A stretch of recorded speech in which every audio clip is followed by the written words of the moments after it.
She said, "My brother is moving in that day, permanently, and that I'd be paying for everything. If I didn't like it, I should move out." I replied, "Understood." Then I packed my things, canceled the lease, and left. The panic came quickly. My name is Daniel. I am 33 years old, and I work as a systems analyst for a healthcare software company. I live in a large metro area, keep a steady schedule, and prefer quiet routines over chaos. I split my time between work, the gym, and evenings at home. I am not impulsive, and I do not thrive on uncertainty. My girlfriend was Melissa. She is 30. We had been together a little over 2.5 years and living together for the last 14 months in a 2-bedroom apartment downtown. The lease was in both our names, but I paid the larger share of rent and utilities because I made more. That arrangement had been mutual and agreed on at the time. Melissa has a younger brother named Kyle. He is 26, chronically unemployed, permanently between plans, and always one emergency away from needing help. He had stayed with us temporarily before. Temporary in Kyle's world usually meant until someone forced the issue. About 3 weeks ago, Melissa came home unusually upbeat. Too upbeat. She dropped her bag, kicked off her shoes, and told me she had exciting news. That phrasing alone made my stomach tighten. She said her brother was moving in. Not for a few weeks. Not until he got back on his feet. Permanently. She said it casually, like she was telling me we were out of coffee. Then she added that since I already covered most of the bills, it would make sense for me to handle the extra costs too. Food, utilities, internet. She said Kyle was family and needed support, and that I should be happy to help. I asked when this had been discussed. She said it did not need discussion. I told her I was not comfortable with that arrangement. I said we needed to talk about boundaries, finances, and timelines. That was when her tone shifted. She said if I did not like it, I could move out. No hesitation. No negotiation. Just a challenge.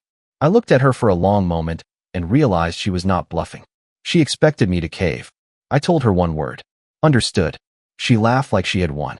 She had no idea what was about to happen. I did not argue after that. I did not raise my voice or list reasons or try to reason her out of it. When someone gives you an ultimatum that cleanly, the only honest response is to accept it at face value. I went into the bedroom and closed the door. Not dramatically, just quietly. I sat on the edge of the bed and thought through logistics instead of emotions. That has always been my default. Once you strip feelings out, decisions get very simple. The lease was month to month. That detail mattered more than anything else. We had chosen that because Melissa liked flexibility. She said it made her feel less trapped. At the time, I agreed. I made a note of it and pulled up the lease agreement on my phone just to confirm the notice period. 30 days. I opened my laptop and started making a checklist. Cancel internet. Transfer my portion of utilities. Change my direct deposit address. Look at storage options in case I needed them temporarily. I was calm in a way that probably would have scared her if she had seen it. An hour later, she knocked and came in without waiting for an answer. She asked if I was done sulking. She said Kyle would be here in 2 weeks and that I needed to adjust my attitude. She added that once he moved in, the second bedroom would be his, so I should clear my office stuff out anyway. I looked at her and said I had already given notice. She blinked. Asked notice for what? I told her the apartment. I told her I would be out before Kyle arrived. I told her she could keep the place if she wanted, but I would no longer be on the lease or paying any bills. That is when her confidence cracked for the first time. She said I could not just do that. She said we lived together. She said couples work things out. She said I was being dramatic over family helping family. I reminded her that she told me to move out if I did not like it. I told her I took her seriously. She said that was not what she meant. That sentence came a little too late. Because the moment she made my housing conditional on obedience, the relationship changed shape permanently, and she was just starting to realize it. The next few days were surreal in the calmest way possible. Melissa acted like nothing had changed. She talked about paint colors Kyle might like. She complained about how cramped the apartment would feel with 3 people, but followed it up by saying sacrifices were part of adulthood. She asked me to help move some of Kyle's things later that week. I did not engage. I had already scheduled the lease termination with the property manager. I sent the written notice the same night she gave me the ultimatum. I confirmed in writing that I would be vacating at the end of the notice period and removing my name entirely. No drama. No warnings to her. Just procedure. When the confirmation email came back, I forwarded it to my personal account and archived it. Melissa noticed the boxes first. I started packing methodically. Clothes first. Then my desk setup. then the kitchen items I had paid for. I did not take shared things unless I could prove they were mine. I labeled everything and stacked it neatly in the corner of the bedroom. She asked what I was doing like she genuinely did not know. I told her I was preparing to move out. She laughed and said I was being petty and trying to scare her. She said I always needed time to cool off and that I would change my mind. She reminded me that Kyle had nowhere else to go and said it would be heartless to abandon them over money. That framing was intentional. I told her this was not about money. It was about being told how my home would function and how my income would be spent without my consent. I told her I did not live in situations where my presence was conditional. She rolled her eyes and said I was overthinking it. She said I should just accept it like a supportive partner would. That night, she sent Kyle our address and told him to start moving his things in early if he wanted. That was the moment I realized she genuinely believed I was bluffing. So I booked the movers, paid the deposit, scheduled the date, and stopped discussing it entirely. The day the first utility transfer email hit her inbox was the day the panic finally started to surface. The panic did not arrive all at once. It leaked in through small cracks. First, Melissa asked if I was really serious about removing my name from the lease. I said yes. Then she asked if I had talked to the landlord yet. I said it was already handled. Then she asked when exactly I planned to leave, like she expected a window where she could still reverse things. I gave her the date. Her tone changed after that. Sharper, less playful. She accused me of blindsiding her. She said she thought I was just blowing off steam and that couples do not make major decisions without talking them through properly. I reminded her that I tried to talk, and she told me to move out if I did not like it. She said that was not meant literally. She said everyone says things in the heat of the moment. What struck me was that she did not apologize for saying it. She only objected to me believing it. Kyle started moving his stuff in early, just like she told him to. Boxes appeared in the living room.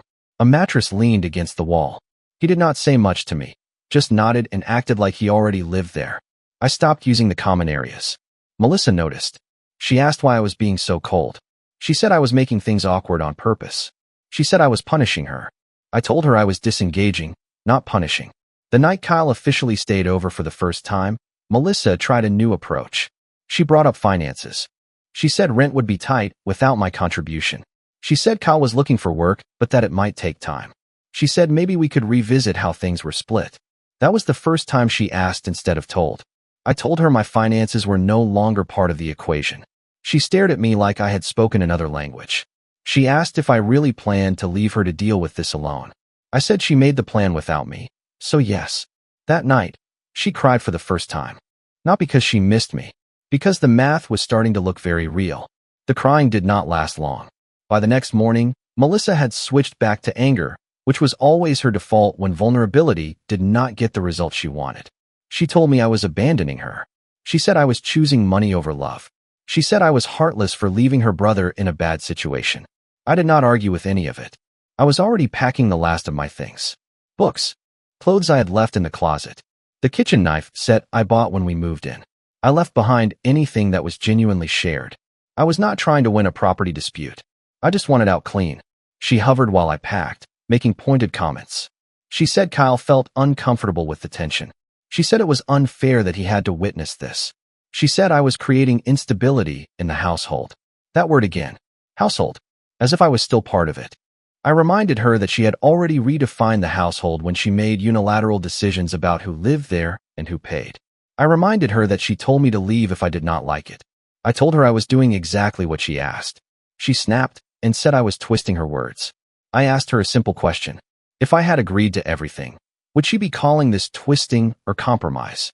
She did not answer. That afternoon, the property manager called to confirm the final walkthrough date. Melissa overheard the call and went very quiet. After I hung up, she asked if there was any way to stop it. I said no. That was the first time she looked scared.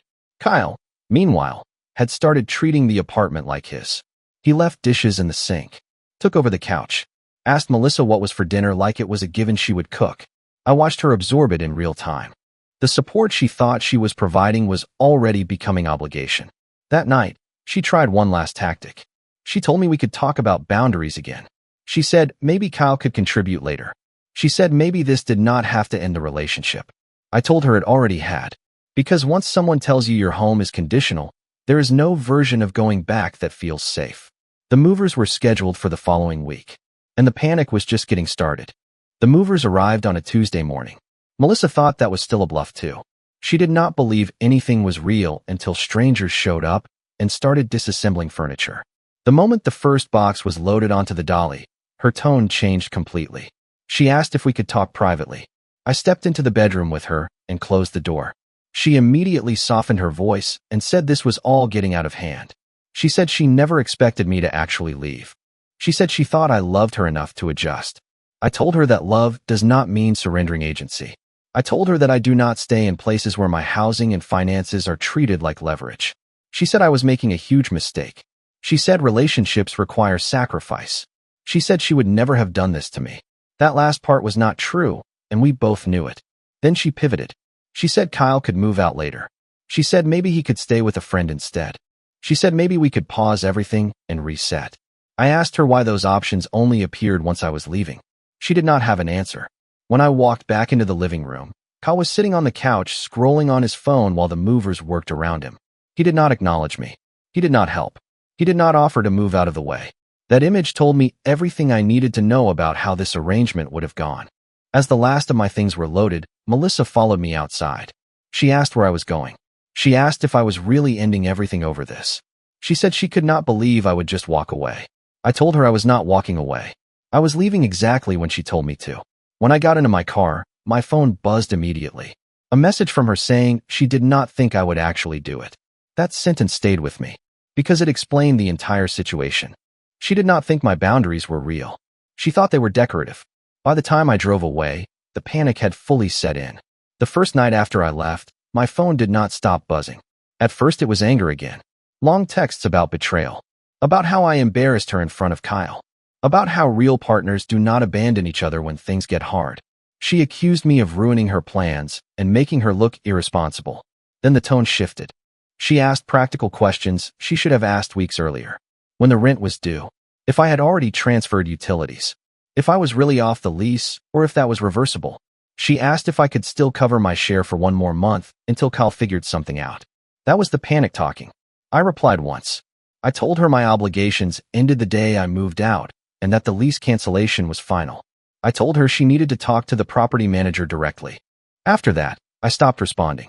The next morning, the calls started. Missed calls stacked up one after another. Some lasted the full ring. Others cut off quickly, like she hung up just to see if I would call back. I did not. Kyle apparently still was not working.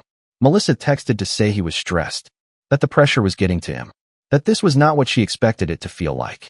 She said she was overwhelmed and needed help. I noticed she never said sorry. Not once did she acknowledge the ultimatum. Not once did she admit she assumed I would fold. She framed everything as unfortunate circumstances instead of consequences. 2 days later, she showed up at my new place unannounced. I did not let her in. She stood in the hallway crying, telling me she had made a mistake. She said she did not think things through. She said she felt stupid and scared. She said Kyle was not contributing and she did not know how to manage everything on her own. I listened through the door. When she finished, I told her I was sorry she was struggling, but I was not coming back. I told her I did not feel safe living with someone who treated my stability like leverage. She asked if this was really it. I said yes. She slid down the wall and cried harder. That sound followed me for the rest of the night. But it did not change my mind.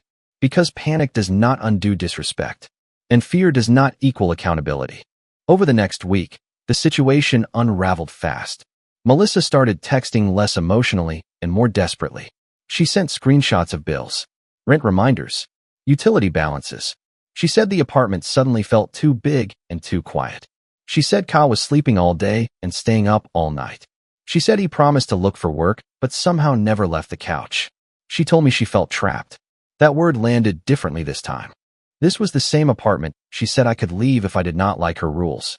The same flexibility she loved when she thought I would absorb the consequences. Now it was closing in on her. She asked if I could at least come talk to Kyle. She said he respected me more. She said maybe I could motivate him. That request stunned me.